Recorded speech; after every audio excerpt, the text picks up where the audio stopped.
पता नहीं कि किसी मोबाइल में गोपी गीत चल रहा था या कोई भाई बोल रहा था, गोपी गीत है।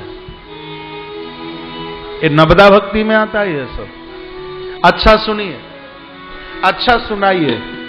श्रवणम कीर्तनम स्मरण, जो आप यहां सुन के जा रहे हैं, यहां पूरा माहौल देख के जा रहे हैं, घर जाकर के भी इसको बार बार याद करते रहिए, याद करते रहिए, भक्ति है।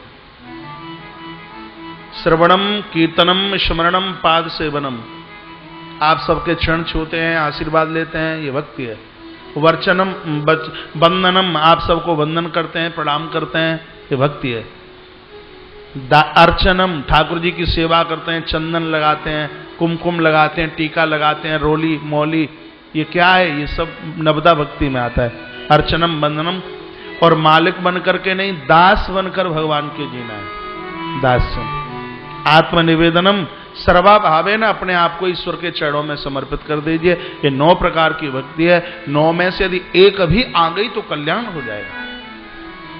माता देवती के घर में तो ये 9 बेटियों के रूप में 9 भक्ति ही उतर करके आ गई।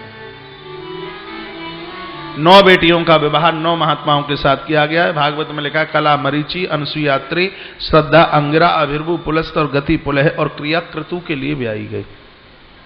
तत्पश्चात माता देवहूति के यहां स्वयं भगवान चल के आ रहे हैं। स्वयं प्रभु परमात्मा आकर के प्रकट हुए, जिनका नाम है, बोले कपिल देव भगवान की जय। भगवान कपिल पधारे हैं, भगवान कपिल पधारे। आकाश से दुनिया फूलों की वृष्टि, जय जयकारे की आवाज हो रही थी, सब नाच रहे थे, सब गा रहे थे। एवं समुद्रस्तेन कपिलेन प्रजा, भगवान कपिल आए हैं। पितरी प्रस्तुतेरण्यम मातु प्रचिकीर्षया, पिता तो 3 परिक्रमा करते हुए वन के लिए चले गए। कपिल भगवान का जब आगमन हुआ है, नाम बड़ा प्यारा रखा, भगवान का नाम रखा गया कपिल। कपिल का अर्थ क्या होता है? इनका नाम कपिल क्यों रखा?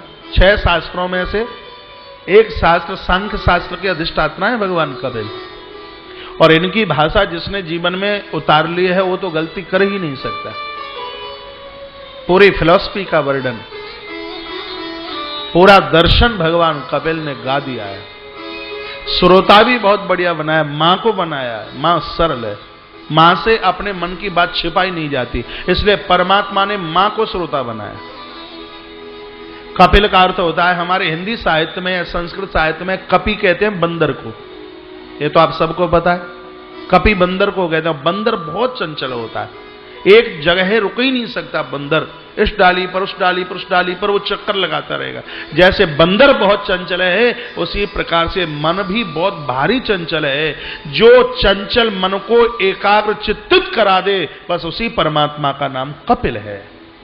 कपिल की भाषा सुन ली है, मन की चंचलता समाप्त हो जाएगी, चंचल मन को स्थिर करा दे।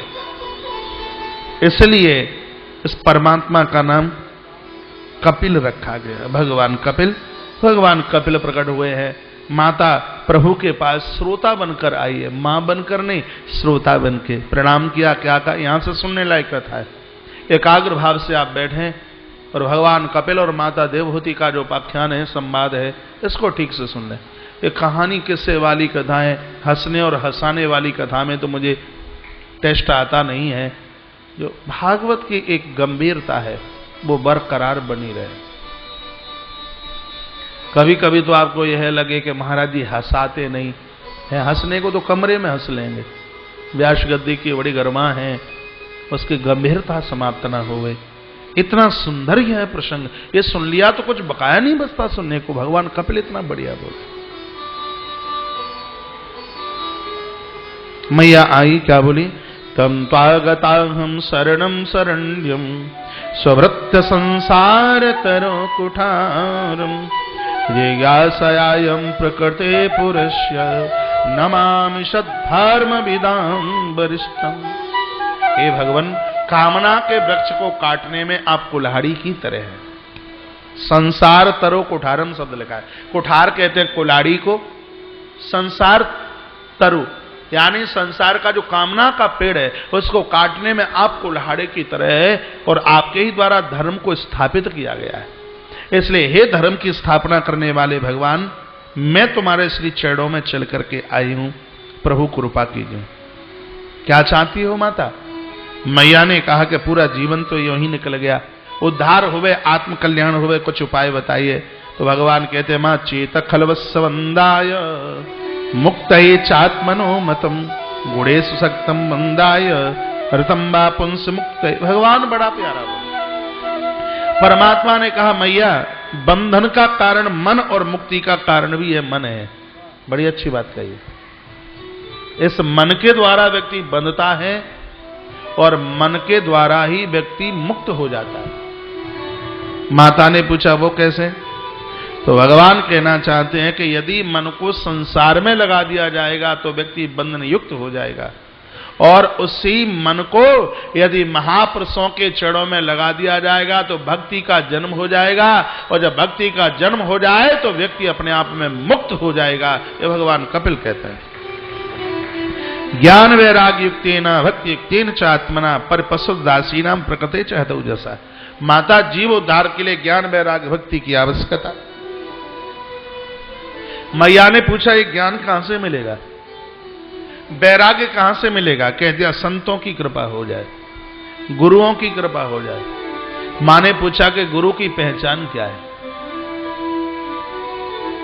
कैसे पता लगे ये गुरु हमारा कल्याण कर दे, कैसे पहचाना जाए? देखिए यहां कितना बढ़िया श्लोक के साथ बताया, ये संत की पहचान है। यदि इतने सूत्र हों तो घर में रह के भी आप संत हो सकते हैं। साधु बनने के लिए ये इतनी चीजें हो।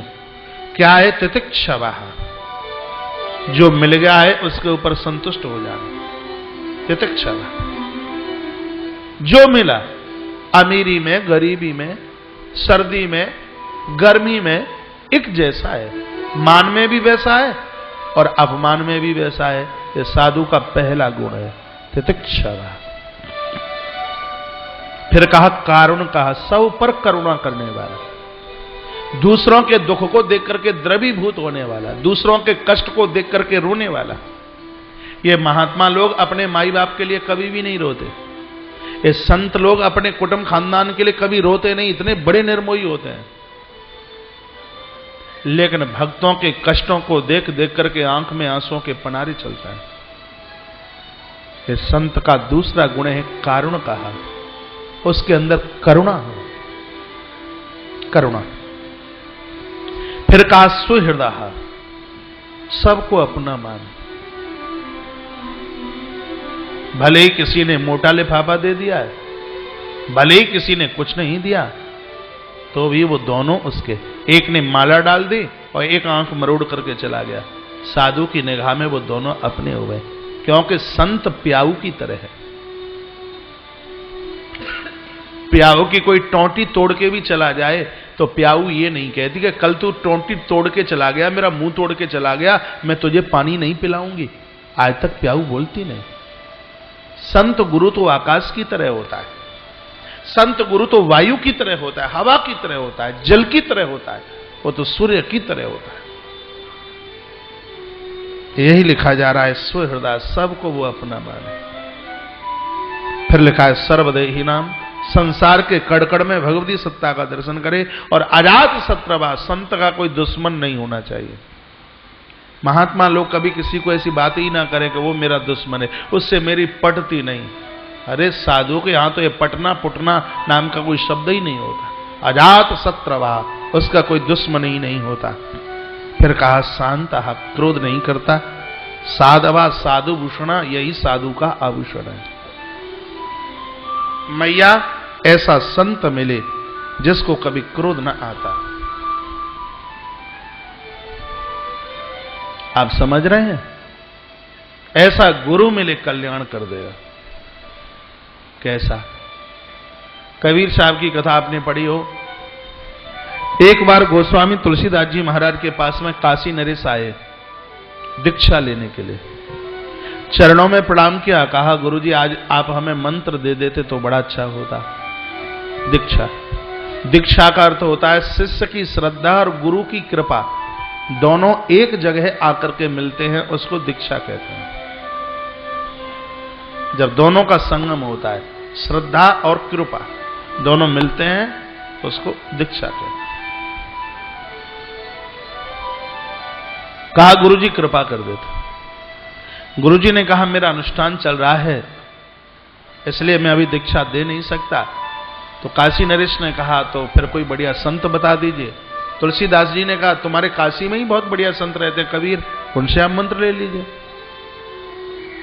काशी नरेश लौट के गए तो विश्वनाथ की पौड़ियों पर इधर उधर देखा तो कबीर तो नजर आए नहीं, लेकिन एक कोई व्यक्ति पड़ा है और उसके ऊपर कंबल पड़ा। तो 4 चांटे राजा ने लगाए, तुझे डर नहीं, मैं निकल रहा हूं और तू रास्ता खाली नहीं करता। सो 4 चांटे लगाए, कंबल फेंक करके एक महात्मा उसमें से खड़ा हुआ, कोई और नहीं था कबीर साहब।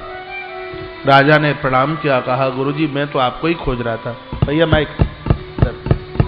मैं तो आपको ही खोज रहा था, मैंने धोखे से आपको चांटा लगा दिया, आप मुझे माफ कर दीजिए। कबीर साहब मुस्कुराकर क्या कहते हैं, कबीर साहब ने कहा मंत्र लेने के लिए आए हो, 4 चांटे तुमने लगाए तो राजन बड़ा उपकार किया है।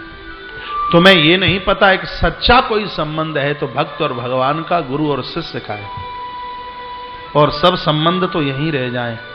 वहां तक कोई संबंध चलता है तो वह गुरु और शिष्य का संबंध चलता है। परमात्मा के दरबार में जब चित्रगुप्त अपना रजिस्टर खोल के लेके आता है तो वहां ऊपर केस लड़ने के लिए कोई हाजिर होता है तो वह गुरु होता है, प्रत्यक्ष गवाही गुरु देता है।